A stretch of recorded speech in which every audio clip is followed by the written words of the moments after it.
اعوذ باللہ من الشیطان الرجیم، بسم اللہ الرحمن الرحیم۔ آج ہم آپ کو ابو ہریرہ نام کا مطلب سمجھائیں گے۔ ابو ہریرہ کا مطلب ہے چھوٹی بلی والا یا بلی کا باپ۔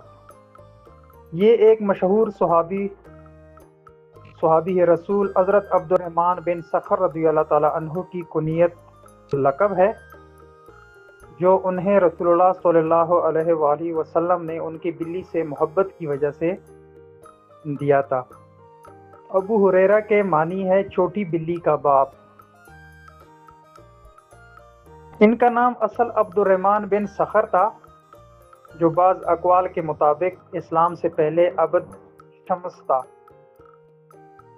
کنیت کی وجہ، وہ ایک چھوٹی بلی رکھتے تھے اور اس سے کھیلتے تھے، جس کی وجہ سے لوگوں نے انہیں ابو ہریرہ کہنا شروع کر دیا۔ رسول اللہ صلی اللہ علیہ وآلہ وسلم نے انہیں یہ کنیت دی اور یہ نام ان کی شخصیت کی علامت بن گیا۔ ابو ہریرہ نام رکھنا بہت اچھا اور باعث برکت ہے، کیونکہ یہ نام رسول اللہ صلی اللہ علیہ وآلہ وسلم کے ایک جلیل القدر صحابی کا لقب ہے، جو حدیث کی روایت میں بہت بلند مقام رکھتے ہیں۔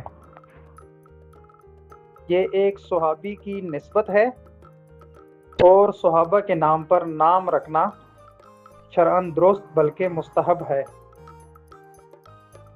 حالانکہ اس کا لغوی معنی چھوٹی بلی والا ہے، لیکن صحابہ کے معاملے میں معنی نہیں بلکہ شخصیت کو دیکھا جاتا ہے، لہٰذا یہ نام رکھنے میں کوئی حرج نہیں۔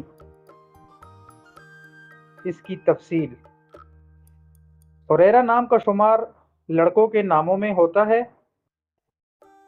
ہریرہ نام کی ابتدائی تاریخ عربی زبان سے نکلتی ہے۔ ہریرہ نام کے افراد کے لیے خوش قسمت نمبر 6 مانا جاتا ہے۔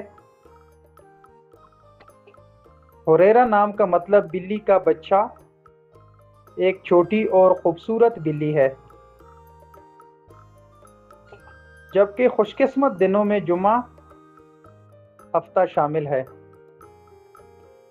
خوش قسمتی والی دھاتوں میں ہندسوں کے حساب سے لوہا شامل ہے۔ ہریرہ نام کے افراد کے لیے موافق رنگوں میں نیلا، بنفشی، کالا شامل ہے۔ ہریرہ نام کے افراد کے لیے موافق پتروں میں نیلم شامل ہے۔ امید کرتے ہیں کہ یہ ویڈیو آپ کو پسند آئی ہوگی۔ مزید اس طرح کی ویڈیوز کو دیکھنے کے لیے چینل کو لائک کریں اور سبسکرائب کیجیے گا۔ بہت شکریہ۔